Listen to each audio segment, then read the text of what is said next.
నమస్తే welcome to IDTV. Telangana CM Revanth Reddy చేతుల మీదుగా హైదరాబాద్లో miss world tour grand programme అద్భుతంగా ప్రారంభమైందనమాట. తెలంగాణ ముఖ్యమంత్రి రేవంత్ రెడ్డి తన పదవిలో హైదరాబాద్లో తొలి గ్లోబల్ ప్రాజెక్టును సక్సెస్ఫుల్గా ప్రారంభించారు, మిస్ వరల్డ్ టూర్.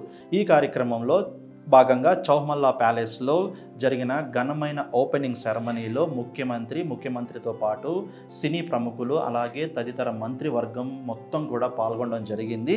కార్యక్రమంలో ముఖ్యమంత్రి రేవంత్ రెడ్డి అలాగే నటుడు నాగార్జునతో పాటు మిస్ వరల్డ్ పోటీలకి అన్ని దేశాల మిస్ వరల్డ్ పోటీ భామలు కూడా ఈ విందులో పాల్గొనడం విశేషం.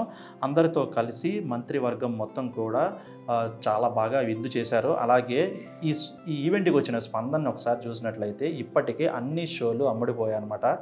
ఇప్పుడు భారతదేశంలో ఉన్నటువంటి ఉద్రిక్త పరిస్థితుల్లో కూడా తెలంగాణ ప్రభుత్వం ముఖ్యంగా రేవంత్ రెడ్డి ఈ గ్లోబల్ ఈవెంట్ను విజయవంతంగా ప్రారంభించడం, దాన్ని నిర్వహిస్తూ వెళ్ళటం, అలాగే ఎక్కడా కూడా ఎటువంటి భద్రతా లోపాలకి చోటు ఇవ్వకుండా కూడా ఈ కార్యక్రమాన్ని సజావుగా నిర్వహిస్తూ ముందుకెళ్తున్నారు. నిజంగా చెప్పాలి అంటే తెలంగాణ ప్రభుత్వానికి ఇది కత్తి మీద సాము లాంటిదే. పాక్ భారత్ మధ్య ఉన్నటువంటి ఇంత ఘర్షణీయ వాతావరణంలో కూడా సజావుగా ఎటువంటి భద్రతా లోపాలకు చోటు ఇవ్వకుండా కూడా మిస్ వరల్డ్ పోటీలను ఘనంగా నిర్వహిస్తుంది. నిజంగా తెలంగాణ ప్రభుత్వం సామర్థ్యానికి ఇది ఒక ప్రతిబింబంగా నిలుస్తుంది.